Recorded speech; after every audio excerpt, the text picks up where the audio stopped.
Hello, hai, Assalamualaikum dan salam sejahtera. Kembali lagi kita ke dalam kelas online. Hari ini kita akan sambung chapter 4.2, sambungan daripada chapter 4.1 minggu lepas. Okay, hari ini kita akan belajar tentang food safety, keselamatan makanan. Okey, 3 komponen dalam food safety. Komponen dalam keselamatan makanan, satu, dia akan melibatkan consumer. Bila sebut makanan, akan ada pengguna kepada makanan. Okey, dua adalah industri. Contoh, industri keropok leko. Kalau keropok leko tu mengalami kerosakan ataupun keracunan, industri keropok leko akan terjejas ataupun dia yang akan collapse. Okey, 3 komponen adalah public health ataupun keselamatan serantau ataupun awam. Contoh keropok leko. Dia bukan hanya diguna di Terengganu, Kelantan sahaja.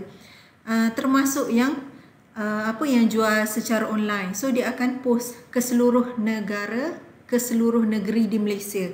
Sebab itulah dia akan jadi keselamatan awam. Okey, komponen terdapat elemen dalam food safety ataupun keselamatan makanan. So kita akan titik beratkan elemen tersebut. Satu adalah risky food, makanan yang berisiko. Okey, contoh makanan raw ataupun makanan mentah.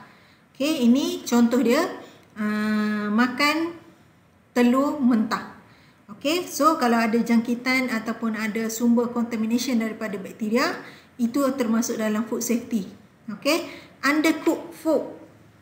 Okey, dia adalah makanan yang dimasak dengan suhu yang perlahan ataupun tak masak. Okey, unpasteurized. Dia bagi suhu tapi suhu yang rendah. Okey, contoh adalah animal product, fishes, sprout, kacang toge, juices dan sebagainya. Okey, dua adalah elemen dia adalah food holder, pemegang makanan ataupun pembungkusan makanan. Okey, termasuk juga dalam keselamatan makanan. Contoh, ni yang selalu kita gunalah. Okey, air panas, air sejuk, semua masuk dalam plastik packaging. So, ada risikonya di mana berlakunya contamination daripada plastik after preparation ataupun cooking. Yang panas ni biasa dia berisiko tinggilah, kalau sejuk tak ada masalah. Okey, temperature time control for safety. Okey, ada makanan yang memerlukan suhu yang tinggi dan masa memasak yang lama. Ada makanan dia tak perlukan suhu dan juga masa yang singkat. Contoh animal product, cooked plant food, tofu, sprout, cut melons, tomatoes dan juga leafy greens. So, makanan seperti tofu dan sebagainya ni dia memerlukan masa yang singkat sahaja untuk dimasak. Tapi ayam, animal product dia memerlukan masa yang lama, temperature yang tinggi. Okey, preparation termasuk juga dalam keselamatan makanan. Contoh thawing. Okey, pencairan daripada makanan yang beku, kita nak cairkan dia kepada suhu bilik. Okey, ada macam-macam jenis. Contoh in refrigerator, kita ambil daripada tempat beku, kita letakkan bahagian chiller kat bawah. So, dia akan thawing dengan sendiri. Okey, under cool water, kita rendam makanan yang frozen, yang freeze tu dalam air sampailah dia akan defrost. Dan in microwave, kita boleh guna masukkan makanan beku ke dalam microwave. So, dia akan jadi thawing process. Okey, preparation, yang ni kalau dalam industri lah dia boleh catat temperature berapa, preparation times dia berapa, dan pastikan kita use clean and sanitize utensils. Semua peralatan kita mesti guna yang bersih dan sanitize. Okey, 5, cooking.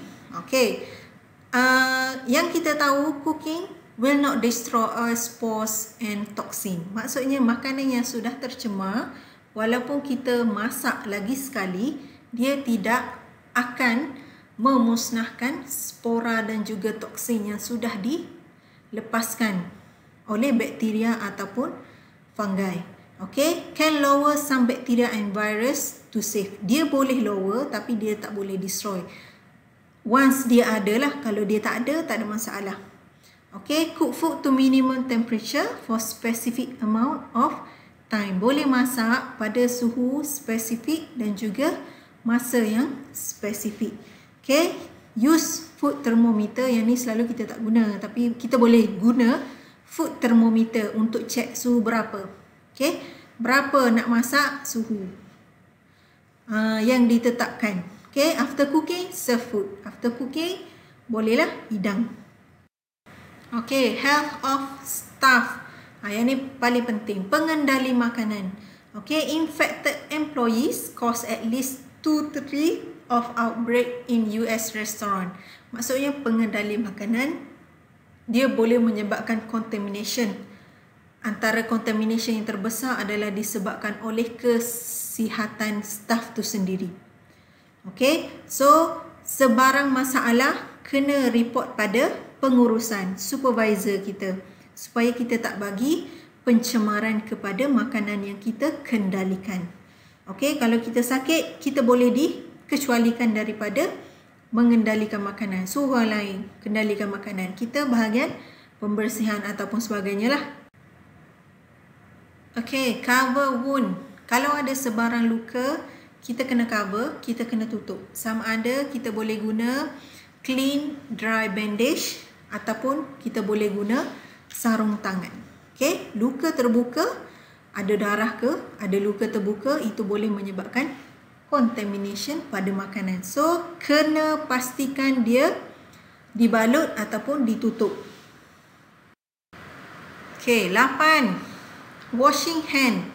Okay, sebelum kita mengendalikan makanan, sebelum kita makan makanan, okay, kita kena basuh tangan dulu untuk memastikan risiko tu kurang. Risiko jangkitan, risiko contamination dan sebagainya. Okay, sebab kita tahu makanan, tangan kita ni banyak sangat bakteria. So, bila kita sentuh makanan, dia boleh transfer ke makanan, masuk mulut. Okay, so bila masa perlu kita basuh tangan? Okay, before and after handling food. Sebelum kita mengendalikan makanan dan selepas kita mengendalikan makanan. After using restroom, yang ni paling penting. Selepas kita menggunakan tandas, kita kena basuh tangan sebersihnya. Okay, after touching, yang ni orang yang suka sentuh muka, sentuh rambut, sentuh muka, sentuh hidung, body, baju dan sebagainya. So, bila telah berlakunya banyak sangat sentuhan, banyak bakteria yang akan lekat pada tangan. So, kena basuh. Okay, lepas basuh, dry with a clean paper towel ataupun hand dryer. Kena keringkan. Kalau basah tu macam tu, dia masih lagi ada bakteria yang boleh lekat. So, sila keringkan. Okay, personal hygiene. Yang ni penting lah untuk pengendali makanan. Keep fingernail short and clean. Okay, kalau kuku, pengendali makanan, kita tengok hitamnya, kita pun tak tergamak nak makan. So, pastikan kuku tu pendek dan juga bersih. Pastikan mandi rambut yang bersih, pakaian yang bersih. Okay, apron. Apron dah pakai tapi apron tu kotor sangat. So, dia termasuk dalam bad personal hygiene. Pastikan apron kita pakai tu bersih. Remove jewellery. Kalau ada barang kemas, tak boleh pakai. Not eat, drink, smoke or chew gums. Maksudnya, tak boleh makan, tak boleh minum, tak boleh merokok ataupun kunyah chewing gum. Coklat getah. Gula-gula getah yang kita panggil. Tu tak boleh. Okay, single use glove. Untuk pengendali makanan, minta tolong pakai glove. Sebab dia satu, nampak bersih. Dua, kita tak nak ada contamination berlaku antara tangan dengan makanan. So, kita kena pakai glove. Glove ni ada macam-macam. Ada yang jernih, look sinar macam ni. Okay, ada yang warna biru, ada yang warna hitam. Okay, semua sesuai tapi bergantung kepada makanan yang kita sediakan. Okay, self-inspection. Kalau kita ada makanan, pastikan kita inspect dulu. Kita cek dulu makanan kita tu bersih ataupun sihat ataupun selamat. Kita sendiri yang cek, belum lagi orang lain. Okay, prosedur dia boleh cek. Contoh telur. Telur tu ada bau tidak? Telur tu tenggelam kalau isi dalam air dan sebagainya. So itu adalah self-inspection. Okay, food safety regulation, akan ada banyak akta makanan, keselamatan makanan di Malaysia pun ada, di seluruh Malaysia, di seluruh negara, di seluruh dunia pun ada akta makanan. So kita kena follow lah, di mana kita berada, kita kena follow akta makanan yang terdekat dengan kita. Okay, food safety training, yang ni biasa kalau pengendali makanan dia kena pergi khusus, train staff and volunteer. Okay, at least once a year, sekurangnya setahun sekali. Memang kita dah ambil kursus pada mula-mula kita buka kedai ataupun nak mengendalikan makanan, tapi bila terlalu lama dia dah jadi lupa dan sebagainya. So at least sekali setahun kena masuk kursus. Okay, kita akan dapat sijil, kita akan dapat dokumen lah yang sahih. Okay, ini adalah plan design ataupun reka bentuk dalaman dalam pemprosesan makanan kita. Okay, ada office, ada tempat pemprosesan, ada toilet dan sebagainya. Tapi apa yang boleh saya simpulkan daripada sini adalah pastikan tempat pemprosesan tu tidak bertentangan ataupun tidak terlalu dekat dengan tandas. Okay, so kita kena reka lah, dia jauh sikit daripada tandas, so tak ada contamination yang terdekat. Okay, kita masuk pada types of spoilage in fishery product. Dia lebih kurang sama dengan kerosakan ataupun spoilage pada makanan dalam tin. Okay, satu adalah microbial spoilage, physical, chemical dan juga autolytic spoilage. Mari kita tengok satu-satu. Okay, microbial spoilage biasanya disebabkan oleh mikroorganisma. Contoh, fungi, bakteria, virus dan sebagainya. So, bila adanya bakteria, mikrob ni pada tangan ke, pada badan ke, so dia transfer pada makanan. So, makanan tu akan jadi spoil ataupun rosak. Okay. Dua adalah physical spoilage, disebabkan oleh faktor fizikal. Contoh, damage to food during harvesting, processing dan juga distribution. Sepanjang kita mengendalikan makanan daripada bahan mentah, semasa kita proses, okay, dan juga semasa kita menghantar ke supermarket, ada berlakunya kerosakan pada proses-proses tadi. So dia termasuk dalam physical spoilage. Contoh, canning product, yang ni yang paling mudah untuk nampak. So masa perjalanan ada berlaku leakage ataupun kebocoran pada tin.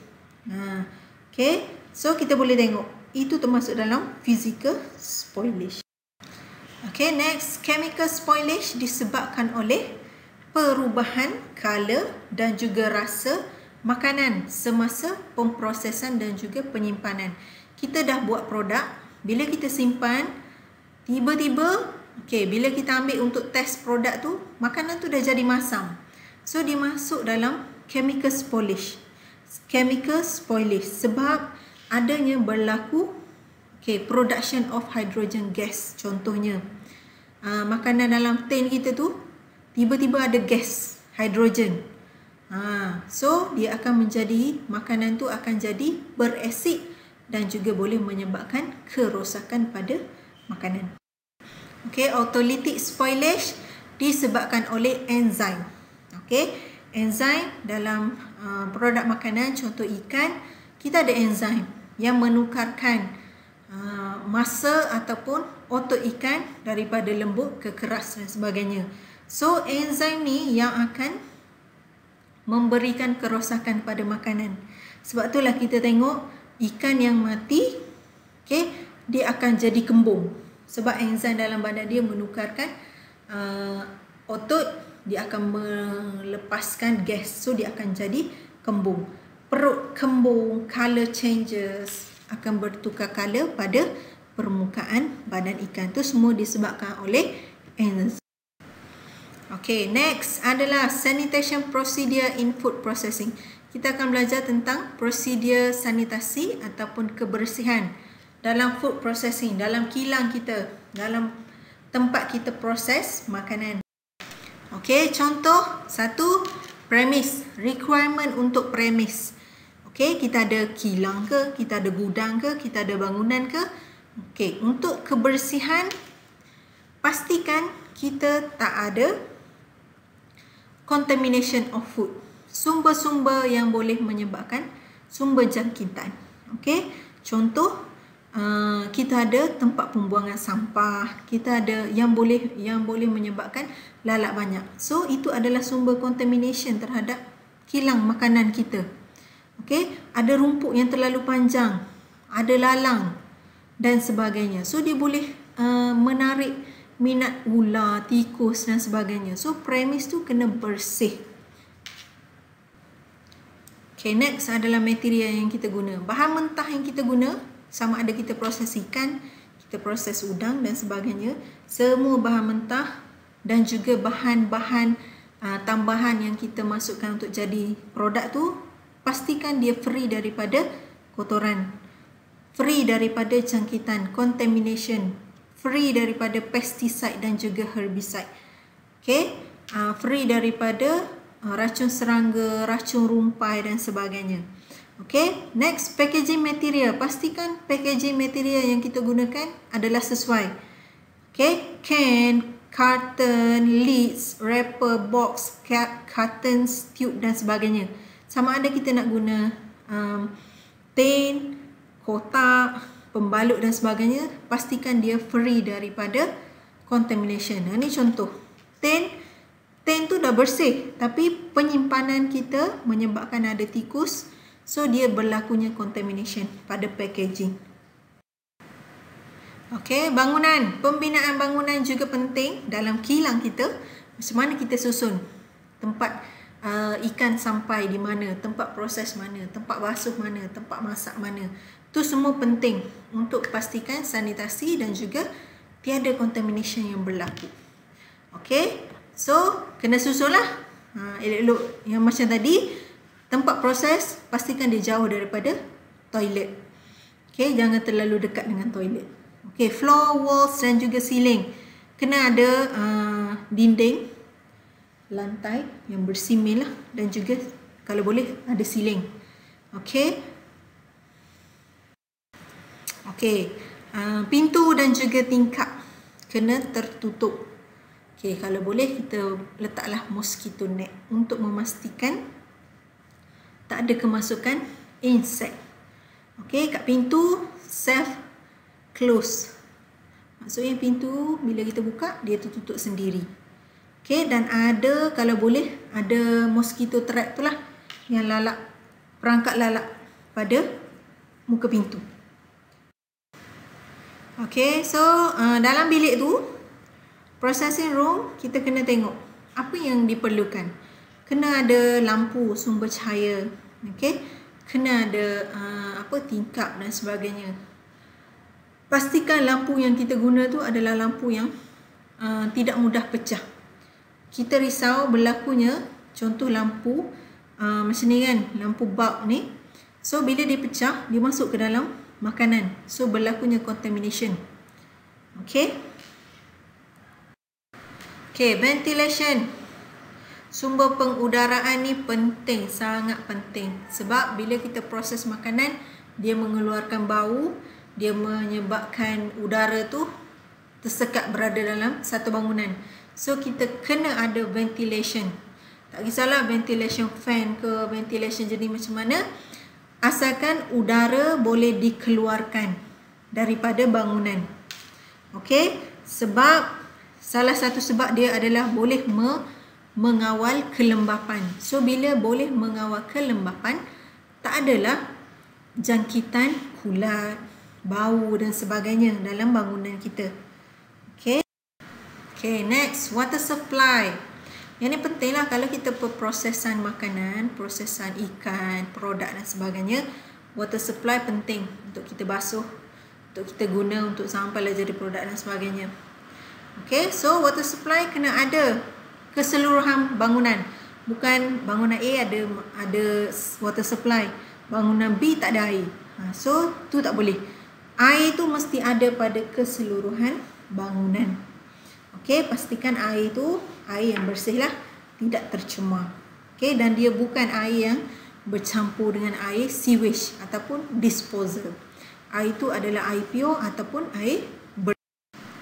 Okey, sea water kalau melibatkan pemprosesan yang berada di tepi laut, kita boleh guna sea water lah untuk proses. Okey, dan air yang digunakan kena dibersihkan dulu sebelum kita lepaskan balik ke dalam laut. Okey, ice made from a supply of potable sanitary water. Okey, pastikan ais yang kita guna tu sumber dia daripada air yang bersih. Okey, manufactured, handled, stored dan used in sanitary manner. Pastikan semua semasa prosesan ais tu bersih. Pengendalian dia, penyimpanan dia, penggunaan dia. Okey, ais hanya boleh guna sekali. Contoh bila kita guna untuk ikan, okey, ais tu kita tak boleh ambil balik guna untuk ikan lain. Tak boleh, dia hanya sekali guna sahaja. Okey, next adalah disposal of waste. Bila sebut pemprosesan makanan ataupun produk, dia mesti akan ada waste. Okey, bahan buangan sama ada liquid, dry, dia boleh jadi physical waste. Okey, so semua tu kena dispose, kena sanitize dulu kalau boleh, kena rawat dulu barulah kita boleh buang. Okey.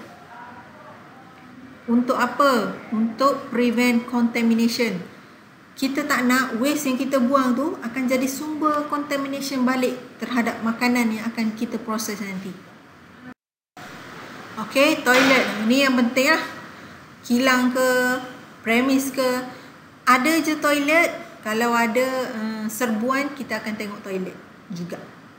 Okey, so toilet kena dilengkapi dengan, kalau boleh, ada associate hand washing. Ada sinki untuk basuh tangan. Okey. Kalau boleh, ada toilet tissue. Okey, toilet kena mesti closing door. Kena tertutup, bukan main sendar je. Okey. Dan juga toilet, kalau boleh, jauh daripada tempat pemprosesan makanan. Okey, pastikan ada hand washing, sanitizing facility. Ada sabun, ada disinfektan dan sebagainya. Okey, lagi satu toilet kalau boleh ada tempat pengering lah, pengering tangan. Kalau ada towel boleh juga guna, ada sabun dan sebagainya. Okey, next, construction and repair of equipment. Okey, kalau bila melibatkan prosesan produk, so dia akan melibatkan banyak surface, permukaan, akan banyak melibatkan equipment, peralatan, container dan juga utensil. So pastikan semua yang kita guna tu adalah selamat, non-toxic material. Material yang tidak memberikan toksik kepada bahan makanan kita. Ataupun dia bukan corrosion resistant. Bukan, dia adalah corrosion resistant. Maksudnya dia tidak menggelupas. Okey. Cleaning and sanitizing. Okey, yang ni untuk kita bersih lah premis, bersih bangunan, bersih peralatan dan sebagainya. So kita kena menggunakan bahan pencuci. Okey. Pastikan bahan pencuci itu pastikan bahan pencuci itu selamat. Okey. Properly label dan juga store. Disimpan dalam tempat yang selamat dan juga kena label. Okey, methods.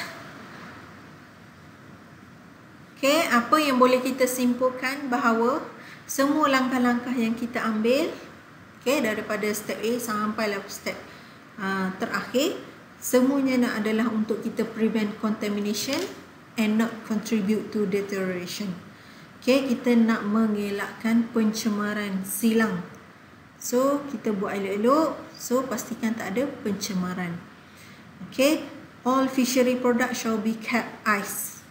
Kalau ada bahan mentah yang memerlukan dia suhu yang sejuk, kita kena bagi ais untuk memastikan dia segar dan tidak rosak. Okay. Fishery product shall be protected from direct sunlight, contaminant and other spoilage agent. Okay. Produk makanan, dia tak boleh kena direct sunlight.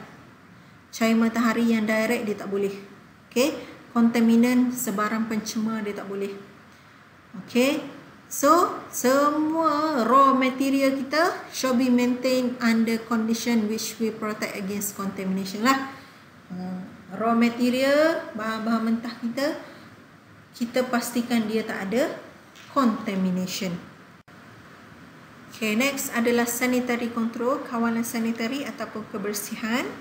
Okay, from raw material until finished product. Daripada bahan mentah sampailah jadi produk. Kebersihan tu kita kena jaga. Okay, termasuk physical, chemical, microbiological examination dan juga test. So, kita kena buat uji kaji lah. Sama ada physical, chemical, microbiological dan juga examination. Untuk memastikan produk kita tidak dicemari. Okay, next. Control of insect, birds and mammal. Yang ni paling banyak berlaku dalam industri pemakanan lah. Adanya burung, rodent, insect, ada animal shall be excluded from the plant. Tikus lah paling banyak. Tikus ke, lalat ke. Tu adalah kontrol. Kita kena kontrol insect dan juga rodent. Pastikan tak ada insect ataupun rodent dalam kilang kita. Kita boleh guna pesticide ataupun insecticide, tapi dengan penggunaan yang selamat. Mengikut Environment Protection Agency lah, registration number.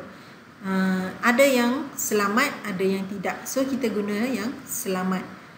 Mesti kena label. Apa yang kita guna, kalau kita isi balik dalam botol lain, kita kena label. Should be handled in safe manner. Dan juga kita kena store in separate room. Kena simpan bahan-bahan insecticide, rodenticide, pesticide ni dalam tempat yang berasingan. Next adalah facility, freezer ataupun refrigeration. Dalam pemprosesan produk, kalau kita gunakan bahan mentah, contoh ikan, so kita kena ready, prepare siap satu freezer ataupun storage compartment, refrigeration, untuk kita simpan ikan yang tak habis ataupun ikan yang belum diproses. Dan pastikan freezer kita tu berfungsi dengan baik lah. Sama ada dia gunakan automatic ataupun manual system. Boleh guna temperature ataupun dia guna automatic, fully automatic. Storage facility. Facility penyimpanan.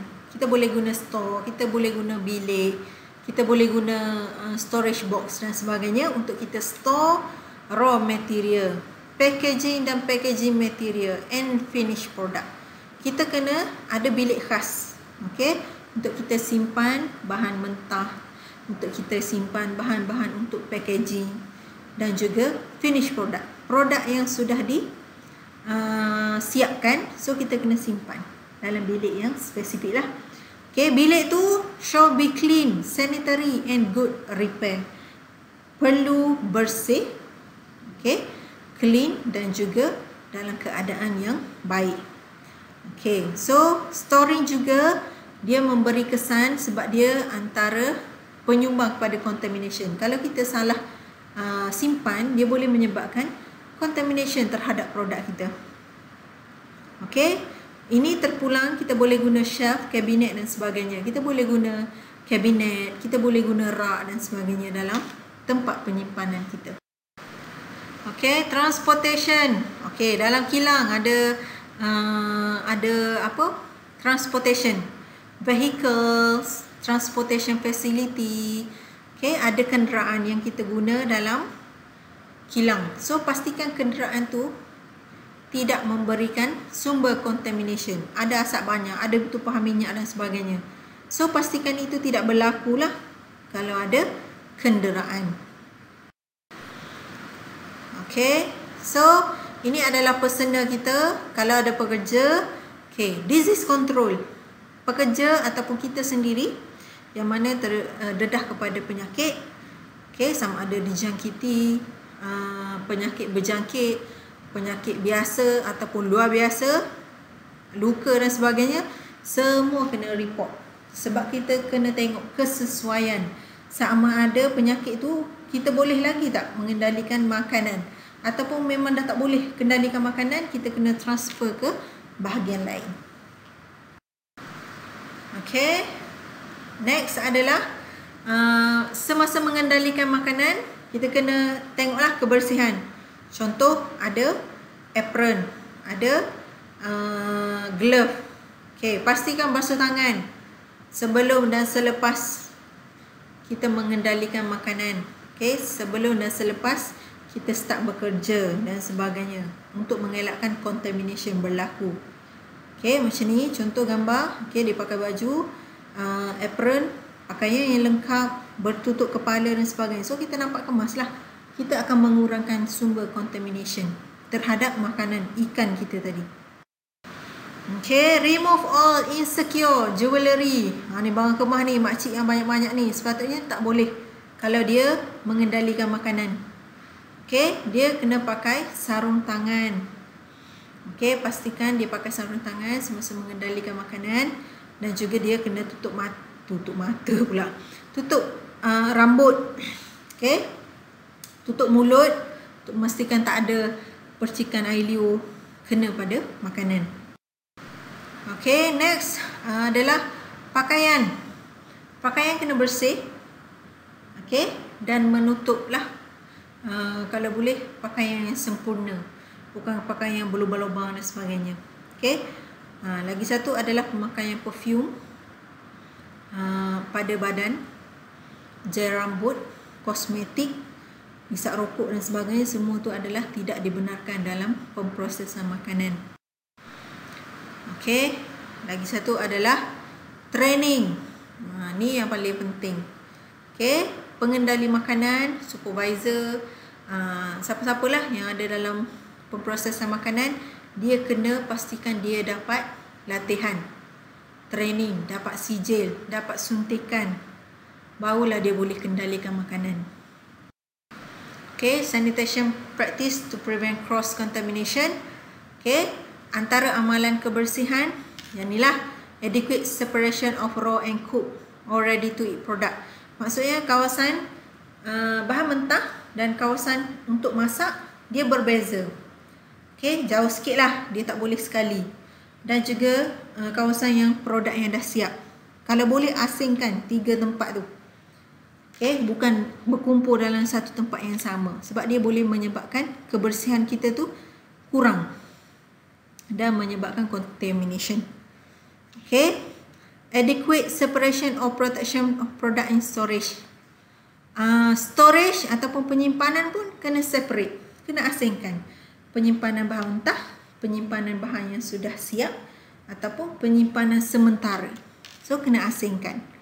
Food handling and process area and equipment clean dan juga sanitize. Semasa kita mengendalikan makanan, okay, semua peralatan, semua mesin, semua kena bersih dan juga sanitize.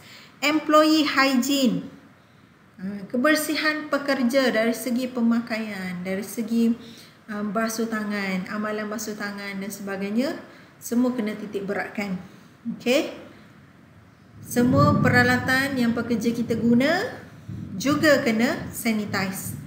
Dan juga employee traffic or movement about the plant.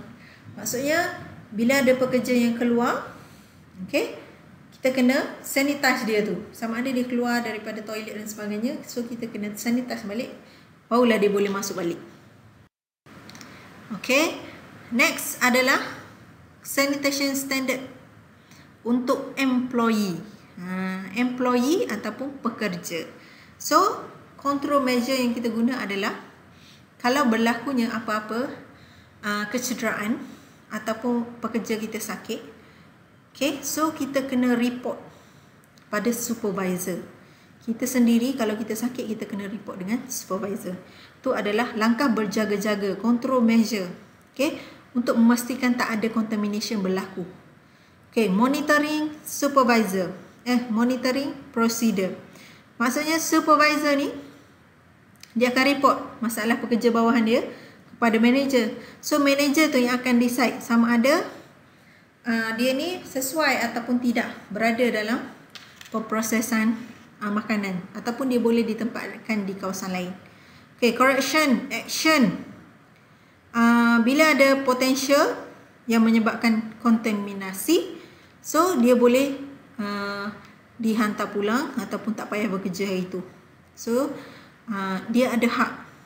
Okay, supervisor ataupun manager ada hak untuk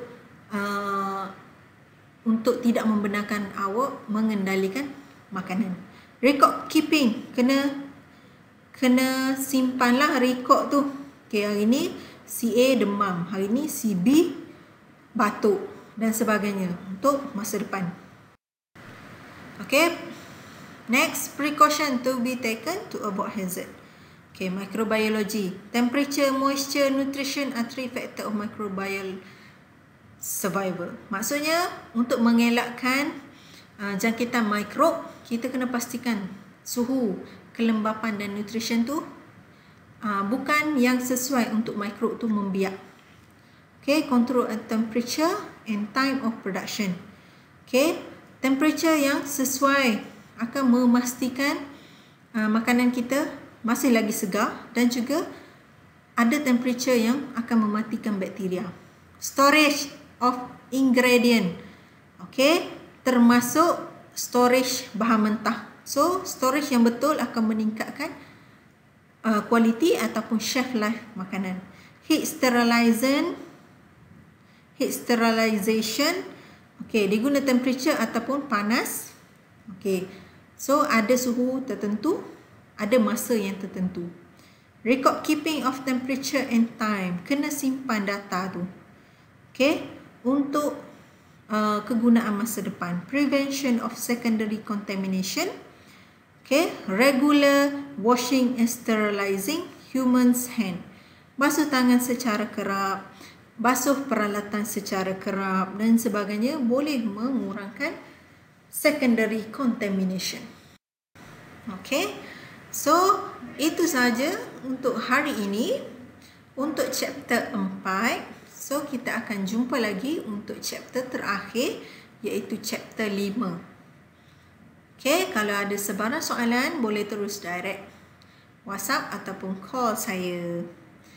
Dengan itu maka berakhirlah kuliah kita. Sekian, terima kasih.